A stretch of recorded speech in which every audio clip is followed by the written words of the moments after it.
kalau misalnya caleg mengatakan, "Bu, bagaimana kalau kamu mengadakan majelis taklim, saya hadir ya." Ya ya ya ya. Ya. Kalau soal konsumsi nanti saya yang tanggung. Ya ya. Nah, Betul. saya pikir ini nggak ada masalah. Nggak ada masalah. Ya, sepanjang caleg ataupun Hmm. politisi memasuki majelis taklim itu tidak memiliki kontrak, tidak memiliki MOU dalam hal keterikatan dalam soal pilih memilih. Assalamualaikum warahmatullahi wabarakatuh. Waalaikumsalam warahmatullahi wabarakatuh. Ya, apa kabar semuanya? Sehat semuanya. Ini jumpa lagi bersama saya dengan Sadli Ali, dan pada kesempatan ini saya kembali ditemani oleh salah satu anong guru kita, Al Mukarram. Beliau adalah Bapak Koordinator Penyuluh Agama di Kecamatan Luyo, Bapak Ustaz Arifuddin Kasim MPD. Assalamualaikum Ustaz. Waalaikumsalam warahmatullahi wabarakatuh. Sehat-sehat Ustaz ya? Alhamdulillah sehat-sehat. Oke, gimana Ustaz kegiatannya sehari-hari ini? Lancar-lancar? Lancar-lancar, kegiatan berjalan sesuai dengan rencana. Ya penyuluhan biasalah, penyuluhan Iya. kadang-kadang juga diundang untuk bicara di maulid, pengantin, atau mungkin ada majelis taklim yang sudah terbentuk di Kecamatan Luyo.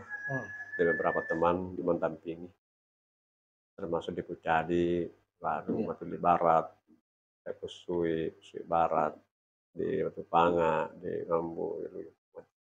Luar biasa masih. Ya, begitulah. Kesehatan Ustaz masih sehat-sehat. Kesehatan, alhamdulillah kesehatannya begitulah. Namanya juga sudah istilahnya banyak berjalan, banyak bergerak.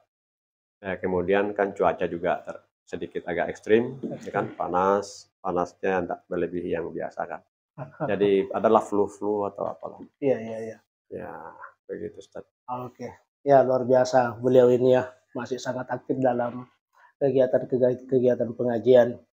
Ini Ustaz, saya ini mau apa ya, cerita-cerita, bincang-bincang bersama. Sekarang ini kan lagi musim-musimnya politik. Ya. Di samping cuaca yang begitu panas, juga dimasuki politik-politik yang luar biasa panasnya ini. Ya. Banyak dari A, dari B, dari warna ini, dari warna ini. Kemudian sehubungan dengan pengajian Ustaz, kalau kita lihat sekarang ini itu ada ya, nggak banyak, tapi ada beberapa pengajian ataupun majelis taklim, baik itu kegiatan maulid atau memang pengajian itu nanti semangat dalam mengikuti kegiatan itu atau membuat acara itu ketika dimasuki atau diundang beberapa caleg ini. Kalau Ustaz sendiri selaku koordinator penyuluh, kita bahas untuk wilayah Luyo, Ustaznya bagaimana melihat keadaan seperti begitu? Maksudnya majelis taklim mengadakan pengajian. Majelis taklim mengadakan pengajian, kemudian dibiayai oleh beberapa caleg supaya untuk semangat lah, begitu. Nanti kalau tidak jadi apa namanya, kurang semangat kalau tidak dipanggil yang begitu. Ya. Jadi begini, namanya majelis taklim itu kan sebuah wadah di mana orang-orang masyarakat berkumpul, ya kadang sampai 10, 20, 30. Ya. Malah mungkin kalau lagi mereka saling memberitahu informasi bahwa akan ada penyuluhan atau majelis taklim di sebuah desa, mereka juga kadang-kadang saling memberitahu di antara yang lain. Jadi sering terkumpul agak lebih banyak. Dan ya tadi seperti yang Anda bicarakan, Anda katakan bahwa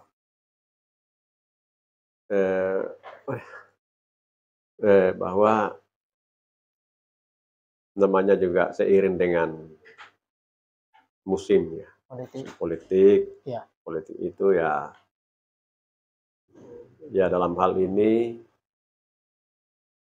di mana suksesi menjelang, suksesi bupati, gubernur, dan pemilihan anggota legislatif juga sudah mulai marak dipajang di mana-mana baliho-baliho ya. Itu artinya bahwa kita tidak boleh menutup mata, kita tetap membuka mata, pandangan bahwa ya meskipun tidak pemilihan ya, dalam pengertian kita siap-siap memilih siapa calon yang paling layak untuk diusung ataupun mewakili rakyat untuk memperjuangkan aspirasi rakyat di dalam gedung anggota, di dalam gedung DPRD atau DPRD 1, DPRD 2, ataupun DPR pusat, MPR, DPR atau DPD, dan kemudian capres cawapres. Nah, kaitannya dengan apa yang Bapak tanyakan soal adanya majelis taklim yang marak ini, kemudian ya adanya dimasuki ataupun memang sengaja diundang, Ya. ataupun caleg yang memiliki program atau caleg yang mengundang. Ya. Pada hakikatnya kan caleg yang mengundang. Kalau misalnya caleg mengatakan, Bu, bagaimana kalau kamu mengadakan majelis taklim, saya hadir ya. Ya. Kalau soal konsumsi nanti saya tanggung. Ya. Nah, saya pikir ini tidak ada masalah. Tidak ada masalah. Ya, sepanjang caleg ataupun politisi memasuki majelis taklim itu tidak memiliki kontrak, tidak memiliki MOU dalam hal keterikatan dalam soal pilih memilih. Artinya adalah ketika caleg sudah mulai membuat persetujuan ataupun perjanjian dengan pihak majelis taklim dalam include sekian orang, kemudian apabila tidak mendapat pengakuan dari anggota-anggota majelis taklim, maka si caleg ini tidak ingin lagi ikut campur ataupun membelakangi majelis taklim, atau tidak mau membiayai kalau tidak ada pengakuan bahwa nanti kami akan pilih pada musim pemilihan nanti, maka saya pikir ini sudah mulai bermasalah. Begitu. Karena sudah mulai ada pamrih, sudah mulai ada apa istilahnya, sudah mulai ada kontrak. Sementara majelis taklim didirikan bukan untuk berpolitik, tapi tidak diharamkan, bukan dilarang bahwa mereka di antara oknum-oknum yang ada itu dilarang untuk berpolitik. Silakan berpolitik, silakan kaji politik, silakan dengarkan informasi-informasi yang berbau politik, dan itu harus. Tapi untuk dimobilisasi oleh anggota dewan, kemudian diambil suaranya secara secara tidak tercatat, ya kan? Tidak ada hitam di atas putih, tapi secara lisan ada mungkin emosional, ada hubungan emosional, ada dalam majelis taklim banyak sangat dia atau apa, atau sejak dulu saya kenal si ketuanya. Tidak apa-apa Mas Manar ya? Iya, tidak apa-apa. Maka ketika seorang caleg sudah merasa ada keterikatan emosional, itu sudah mulai mau main kayu ya, main kasar dalam pengertian sudah mulai ada mau kontrak politik dengan majelis taklim tertentu A, B, C, dan lain sebagainya, seterusnya itu. Maka saya pikir ini tidak dikehendaki. Saya sebagai koordinator menghimbau kepada seluruh majelis taklim yang sudah terbentuk, ya baik yang sudah lama pun yang baru, supaya menjaga diri, pandai-pandai bersikap, mengambil tindakan, kemudian berkomunikasi dengan pihak caleg, agar supaya jangan sampai terikat ataupun mengikatkan diri, ataupun sengaja ingin mengambil kesempatan dalam kesempitan. Dalam situasi yang seperti ini, kan caleg juga mencari suara, kemudian majelis taklim juga butuh dana, atau butuh fasilitas, butuh baju seragam dan lain sebagainya, butuh. Nah itu. Nah, ini di sini ada saling kebutuhan. Yang satu butuh suara, pihak yang lain butuh baju seragam dan butuh dana dan lain sebagainya, butuh fasilitas. Siapa sih yang tidak butuh fasilitas? Tapi dalam hal soal ini ada sesuatu yang tidak boleh dari segi etika dalam, ya kan agama itu tidak ada itu istilahnya bahwa harus begini, harus begitu. Nanti saya ikut pengajian kalau saya ada dihadiri Pak Dewan ini. Ya, nanti saya mau belajar agama kalau ada baju seragam. Wah, ini tidak bisa.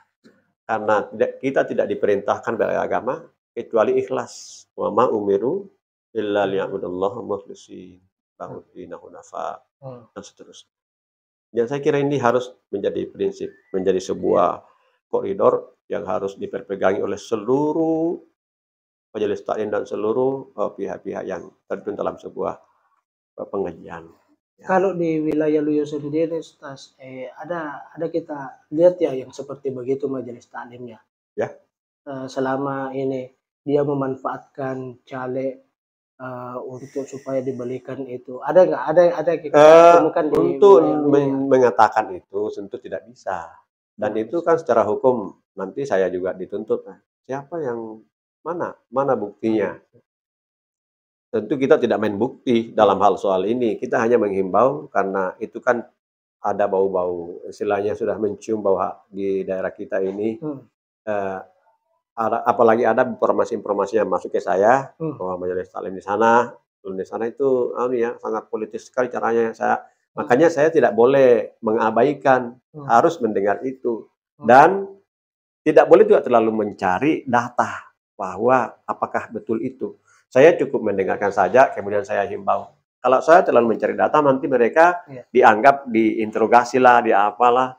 Cukuplah itu. Tapi kalau nanti dibutuhkan, saya mencari data, kalau masih ada yang istilahnya mau tidak ingin mendengarkan atau mengabaikan, ataupun istilahnya menyepelekan informasi ini, ataupun himbauan ini, tentu sudah mulai kita harus agak sedikit maju lah.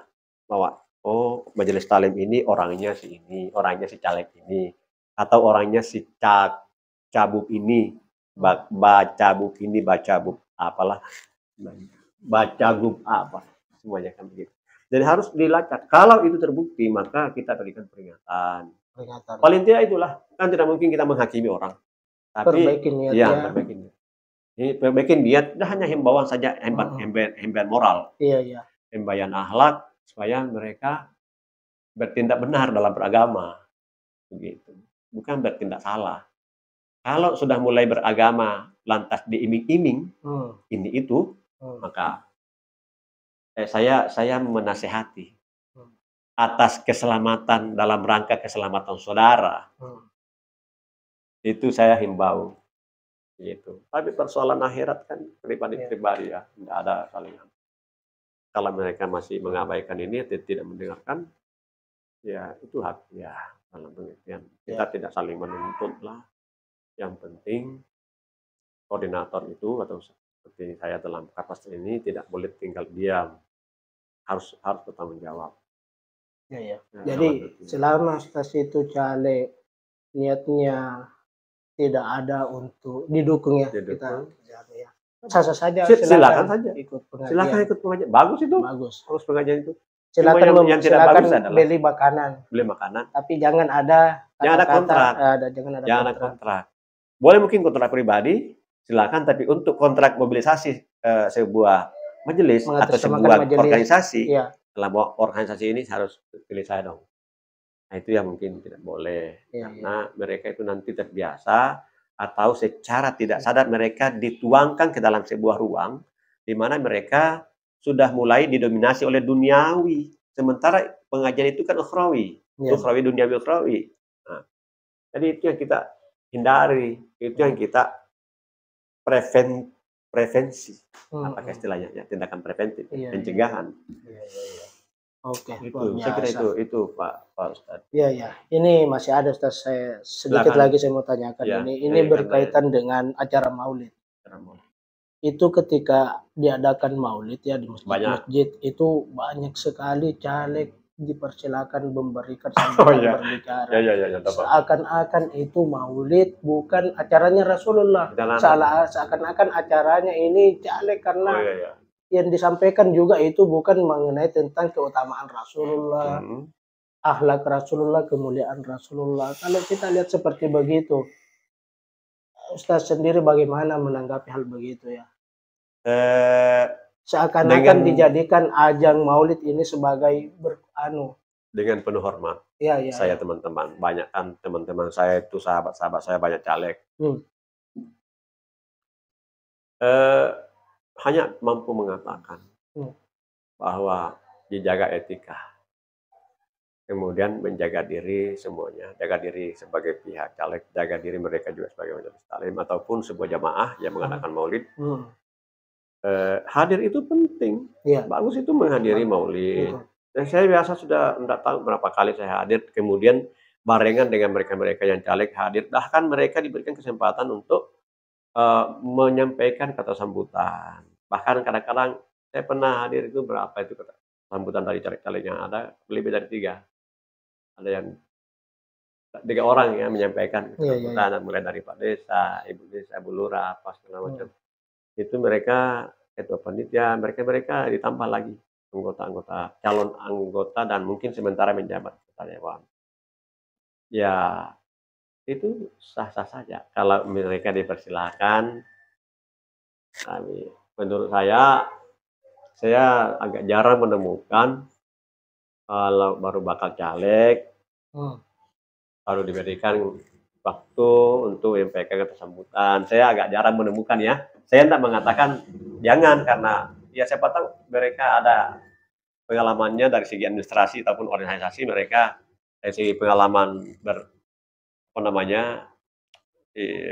berkumpul menyampaikan pendapat ataupun istilahnya dalam struktural mereka, itu kebiasaan-kebiasaan mereka juga mungkin pernah mengalami bahwa yang namanya bakal calon itu juga ada waktunya ataupun secara etika protokoleran mungkin diberikan juga waktu untuk menyampaikan kata sambutan mungkin. Tapi kalau saya pribadi Ustaz jarang hadir dalam sebuah forum ataupun pengajian, baik di majelis taklim yang di masjid ataupun jamaah yang di luar masjid, itu diberikan waktu bagi bakal calon untuk menyampaikan kata sambutan. Ya, tapi itu yang terjadi banyak lah. Oleh karena itu kalau saya ditanya ya, tapi saya tidak pernah mau menyinggung-nyinggung soal itu. Silakan saja kalau misalnya sebuah acara maulidan, lantas di tengah-tengah mereka hadir para caleg, kemudian mungkin agak berat juga bagi panitia untuk tidak mengakses mereka. Iya, silakan berikan waktu sebagai penghormatan, mungkin juga itu ya kira-kira ya. Ya, tapi dari segi aturan main kayaknya belum ada. Mungkin kalau diberikan kesempatan itu mungkin penghormatan lain, mungkin lain soal itu. Dalam pengertian lain ruang itu. Jadi di sini kadang-kadang menimbulkan tanda tanya. Jangan-jangan ini majelis taklimnya, jangan-jangan. Ini juga salah ya. Tapi saya himbau supaya menghindari itu. Ini tindakan preventif, jangan sampai ada keterikatan secara emosional, politik ini warna A, warna biru, warna merah, selama warna kuning ya. Tidak boleh ada dalam hal memobilisasi massa ataupun membuat sebuah kontrak yang sifatnya resmi. Tapi kalau pribadi-pribadi tentu kita semua punya pilihan. Pak Ustaz Sadli juga punya pilihan, saya juga, ibu-ibu juga punya pilihan. Itu silakan saja. Tapi kalau untuk memperalat majelis taklimnya, organisasi pengajian itu diperalat kemudian masjidnya, nanti kan orang kalau lewat, oh ini masjidnya partai ini ya, kita tadi lewat di masjidnya Pak Caleg ini, atau bilang sama Pak Caleg, Pak Caleg, ternyata masjid Anda bagus ya. Atau majelis taklim juga, masjid Anda masih jalan ya. Kecuali kalau misalnya dari awal dibina, binanya nih caleg ini bagus itu. Binanya ada memang sudah ya terang-terangan bahwa saya ini majelis taklim saya ini majelis taklim, saya dibentuk oleh si A. Boleh. Tapi dia berada di kubu, dia memang apa namanya tertentu, nggak bisa terlalu di apa namanya vulgar di masyarakat terbuka. Silakan, boleh mengaku bahwa saya ini.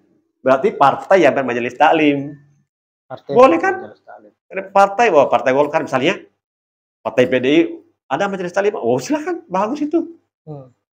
Yang tidak bagus adalah ruang umum publik kemudian dicaplok, mulai saya ini. Iya. Atas nama ini kemudian secara mendadak mereka juga belum pernah dikasih tahu sebelumnya bahwa kita bagaimana kalau saya biaya terus atau apa dan kamu masuk partai inilah. Boleh, siapa yang melarang? Kalau misalnya saya mau majelis taklim Anda, tiba-tiba majelis taklimnya Pak Ustaz Sati di desa ini, sudah dicaplok oleh partai ini ya. Nah, kan enggak enak tiba-tiba ada caplok ini, tiba-tiba langsung momen-momen menjelang pemilu. Kenapa dari dulu enggak begitu?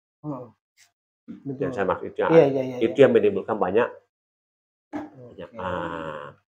Saya pikir itu saja, Ustaz. Luar biasa ya. Jadi ya, apa yang menjadi pesan buat terakhir ini buat majelis taklim, buat para pengurus masjid ini menghadapi politik ya, supaya niatnya ini tetap lillah. Itulah. Kita sama-sama menghimbau dan bermajelis taklim yang benar, yang tepat, di atas koridor agama, di atas akhlak yang semestinya menuntut agama dengan penuh keikhlasan. Yang namanya keikhlasan itu tidak tercampur oleh apapun. Khalasah. Ikhlas itu tidak tercampur oleh sesuatu. Kalau sudah tercampur sedikit saja, maka sudah tidak ikhlas. Misalnya dicampuri oleh iming-iming lah. Kalau saya nanti hadir, nanti kuliah, tolong rajin di majelis taklim saya ini, nanti saya biayai. Wah, ini sudah mulai ada campuran masuk, sudah ada orientasi yang berbeda dari awal, bahwa orientasi majelis taklim itu untuk memperdalam pengetahuan agama ataupun ingin mempermulia akhlakul karim. Nah, kalau misalnya selain daripada itu dan dia betul-betul berjalan di atas koridor yang tepat, bahwa ilmu adalah ilmu agama untuk diri sendiri dan untuk orang lain, dan untuk didakwakan, untuk membentukkan sikap pribadi seorang muslim menjadi muslim yang bertakwa, beriman, bertakwa, berislam, berihsan. Wah, ini yang hebat. Nah, ini jangan sampai terkontaminasi oleh pihak-pihak yang sifatnya politis. Karena namanya politis itu, umat Islam tidak boleh buta politik. Kita harus kaya ilmu politik supaya kita tahu arah mana kita mau dibawa kemana ini oknum ini ataupun seorang pelaku politik ini. Jadi harus tahu dong, jangan sampai kamu dikaruh banyak saya mau nanti memula atau nana ya joto nanti bisa mau nampulin di joto. Itu tujuanmu lain, tapi kamu diarahkan kemana? Jadi ini yang keliru. Jangan sampai tujuan kamu ini tiba-tiba kamu dinaikkan di sebuah mobil yang arahnya tidak ke sana apa yang kamu inginkan. Itu yang sangat fatal. Bagaimana? Iya, betul. Nah, kemudian yang kedua, selain bermajelis taklim yang tepat, yang kedua kita harus sadar bahwa agama adalah kebutuhan, bukan lagi kewajiban, tapi kebutuhan. Namanya kebutuhan. Kalau tidak begitu, kalau tidak dipenuhi, maka sengsara lah kita. Sama kalau jasad kita ini tidak makan nasi, makan buah-buahan, wah, kita sakit. Sama kalau agama itu bisa mewadahi ataupun bisa menghidupi dua-duanya, jasad dan rohani, ya kan? Nah, rohani kita bisa sehat gara-gara agama, ada ilmu, ada wawasan, dan lain sebagainya. Ada akhlak, ada semangat beristiqamah, beribadah, taat kepada Allah dalam di atas jembatan Shiratal Mustaqim, di atas jembatan itu jembatan Shiratal Mustaqim, maksudnya itu jalan yang luas, lurus menurut Pak Prof. ya, menurut para mufassir itu jalan yang keselamatan, jalan kedamaian. Jadi, jangan ada campur lagi. Kalau ada campur-campurnya lagi, nanti tidak di jalan keselamatan lagi, bisa di jalan kesesatan ataupun yang dimurkai. Hmm. Jadi Iya, itu iya, saja untuk sementara, Ustaz. Jadi bagusnya juga mungkin Ustaz kalau misalnya ada pihak ini masuk dari ketua majelis taklim, bagusnya melapor ke KUA. Bagaimana ini Ustaz tanggapan Iya. ada begini, apa ini solusinya? Kan Nah, bagusnya begitu ya. ini yang kami harus singgung sedikit, bahwa kami tetap minta maaf karena kami punya personil terbatas. Tentu keinginan kami untuk merambah wadah kalian, wadah para ibu-ibu ataupun bapak-bapak, tentu sangat kuat sekali punya keinginan, tapi apa boleh buat, kami baru merolling dalam pengertian mudah-mudahan tiba nanti waktunya juga akan berkunjung ke majelis taklim bapak atau ibu. Untuk sementara ini saya berkunjung, tapi majelis taklim yang maksudnya yang lain.